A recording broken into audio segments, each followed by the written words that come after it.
すごい。このタヌキ太ってるのによく転がるよ。見て。どれどれ。Oh, oh yeah, it does roll a lot. Oh wait, did you say このタヌキ太ってるのに something something? Yeah, I did. Can you just use けど instead of のに? Yeah, you can say このタヌキ太ってるけどよく転がる. Okay. So what's the difference? What's the difference? Well, I guess that's what we're doing today. Should probably just sit down somewhere over there and, listen. So both noni and kedo mean but or however when you translate them in English. And you use them when there's like a contrast in the sentence. It's like A but B. There are a lot of different ways in which you can do this in Japanese, like by using demo, ga, shikashi. But as I was looking into noni and kedo, I kept finding all these exceptions to the rule for noni, and I feel like you really need to know that if you want to use noni correctly. Today we're going to look at two main differences between noni and kedo. The first is the emotional nuance, so how different is the vibe between using noni and kedo. And the second thing is we're going to talk about the difference in usage, so when you can and cannot use noni, because there are times when noni just doesn't work at all, so you need to be careful. By the end of this video, you should be able to use noni exactly the way you're supposed to, and you'll also learn to be a little dramatic in Japanese. Let's get started. The first difference is kedo is a lot more objective than noni. There isn't much emotion in kedo. So when you use phrases like, kedo, dakedo, keredomo, all the same thing, all you're doing is showing the contrast. You're not adding any extra emotion to the sentence.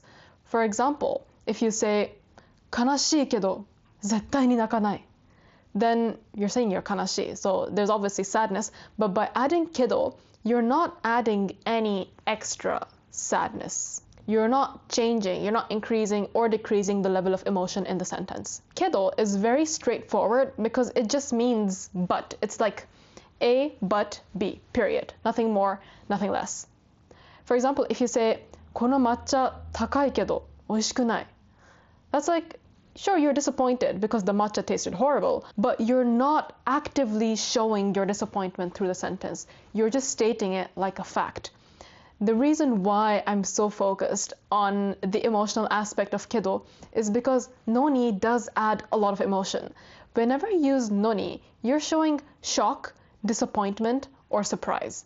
If you say この抹茶高いのに美味しくない, the emphasis on この抹茶高いのに is much stronger. There's a much stronger emotional tone than with using kedo. It's like saying この抹茶高いのに美味しくない. You expected the matcha to taste good because of how expensive it is, but it tasted horrible, so now you're disappointed. You feel betrayed. You're shocked. And that's what you can show by using noni. When we go back to our tanuki example, when I say このタヌキ太ってるけどよく転がる, that's just this raccoon is fat, but in contrast, he rolls a lot. That's it. I'm not showing shock, it's just facts. But if I say このタヌキ太ってるのに転がる, I'm being judgmental. I have an assumption that because this tanuki is fat, there's no way he would be able to roll so well. But he does. And I am blown away. How come he's able to roll like that? That's the vibe you get with noni. Does that make sense? Noni is basically more emotional, and kedo is, objective. It's just but. So now that you know the difference in emotion, let's talk about when you can and cannot use noni. The thing about noni is, because it's used to show surprise, shock, and disappointment, the way in which it can be used becomes quite limited. Whereas kedo is very versatile. There is almost no situation in which you cannot use kedo. The first situation when you cannot use noni is when you're talking about your own intentions, things that you plan to do. For example, if you want to say, I plan to go running, even though it's cold, you say 寒いけどランニングに行こうと思う. But you can't say 寒いのにランニングに行こうと思う. Why? That's because のに is supposed to show shock or surprise, right? So when you choose to do something, there is no room for surprise left anymore. You don't have a reason to be shocked at your own plan of going running in the cold because you chose to do that. You can't be shocked at something that you chose to do for yourself before you even do it. Nothing has actually happened. But if I'm listening to you saying that you're gonna go running in the cold, then because I'm observing you, I have the right to be shocked because it's no longer my plan, it's your plan. So in that case, I can use noni. So the conversation could go something like, ちょっと寒いけどランニングに行こうと思う。は？こんなに寒いのに行こうと思ってるの? So now you know that there are two requirements for using noni. The first is there needs to be room for surprise. You need to be able to be surprised at something, and you can't do that if you're talking about a plan that you made.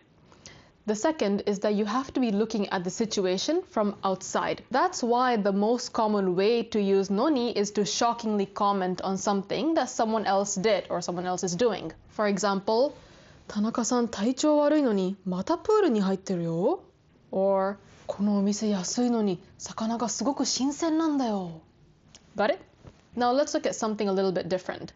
今月お金がないのに新しいゲーム買っちゃった。I'll give you 3 seconds to think if this satisfies the conditions of noni. Is there room for shock? And is the speaker an observer? The answer is yes. But how can you be an observer? And how can you be shocked if it's something that you did? If it's something that the speaker did? In this situation, the action has already been finished. The damage is done. The thing is, when you talk about something that you did in the past, you sort of gain an emotional distance from it. It's like that's in the past, so you can step back and you can look at it with fresh eyes. So it's like your past self is a completely different person, and you now have the ability to be shocked at the thing that you in the past did. Something stupid. So when you say 今月お金がないのに新しいゲーム買っちゃった, you're looking at your past self and being like, wow, look at that person, look at their priorities. I'm shocked at my past self's choices. And that's why you can be an observer for your past actions, and that's why you can use noni. Some more examples. 早く起きようと思ったのに寝坊した。JLPT の勉強全然しなかったのに合格できた。So now we know you can use noni for actions of others, situations you're observing, and also things you did in the past. So what about this?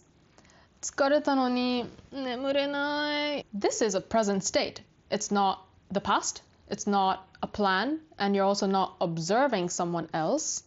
So does this fit the conditions for noni? I'll give you 3 seconds again.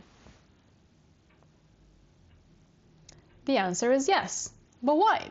The present tense is a little bit trickier because you can't always use noni with it. But in this case, 眠れない is a situation that's out of your control. It's not something that you can intend to do, right? It's not something you can do deliberately. And that's why you're allowed to be shocked or confused at that situation.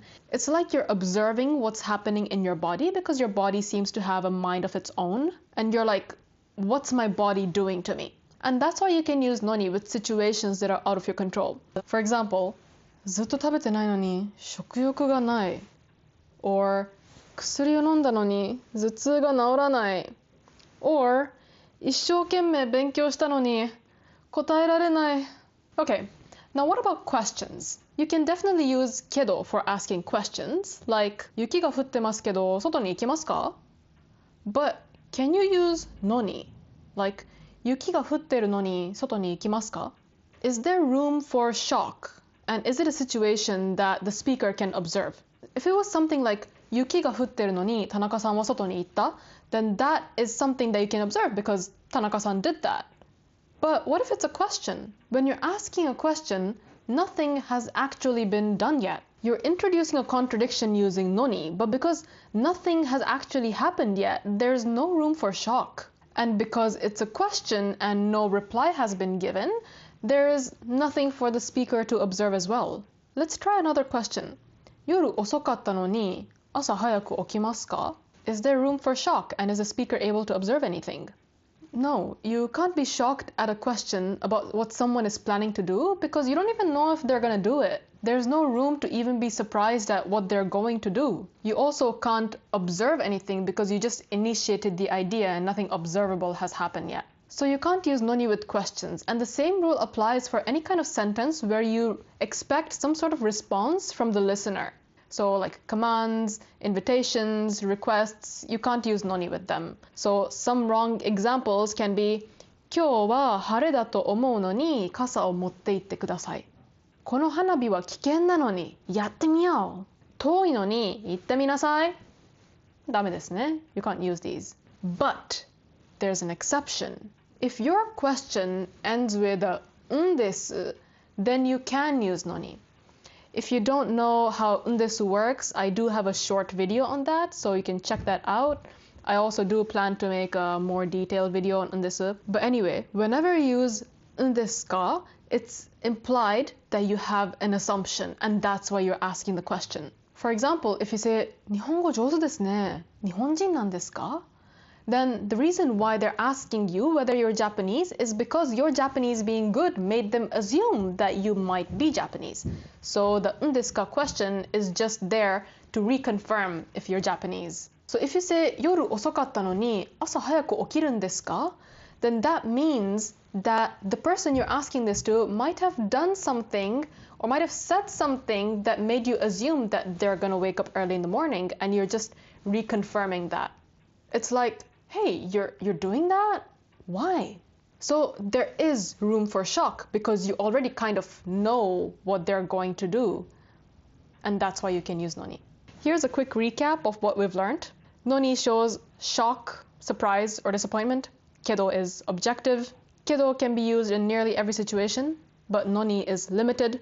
For using noni, you need contrast, you need an observer. The speaker has to be an observer, and there also has to be room for shock, whereas for kedo, you just need contrast, literally no other requirement. But with kedo, you can't be dramatic. You can take a screenshot of this big table with all the examples and look back at it. Maybe it'll help you. Now, quiz time. Let's do a little quiz. I'm going to give you 5 sentences, and I'll give you 3 seconds to check if these are right or wrong. Ready? 雨が降ってるのに洗濯物を外に干しちゃった。This is correct because the action is in the past. Number 2. この店は高いのにまた来ますか? Incorrect because it's a question without んですか? 一生懸命練習したのに試合に負けた。Correct, because it's in the past. もう午後1時なのにまだ寝てるんですか?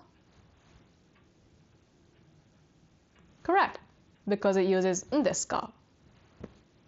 寒くないのにジャケット持ってきて。Wrong, because it's a request. どうですか? How many did you get correct? Do you feel confident? Here's a task for you. You liked the tanuki rolling video so much that you decided to get a tanuki for yourself. But this tanuki is not rolling, and you're like, it's a tanuki. Why is it not rolling? Try making a sentence using noni for this situation and put it down in the comments. Okay guys, I know it's not super easy learning grammar and then putting it to use, but I hope you learned something new today. If you feel even a little less confused, then that's progress. If you think the video was helpful, please like it and subscribe if you haven't, because I have a lot planned ahead. It just takes time. 今日は見てくれて本当にありがとうございました。And I'll see you later. またね。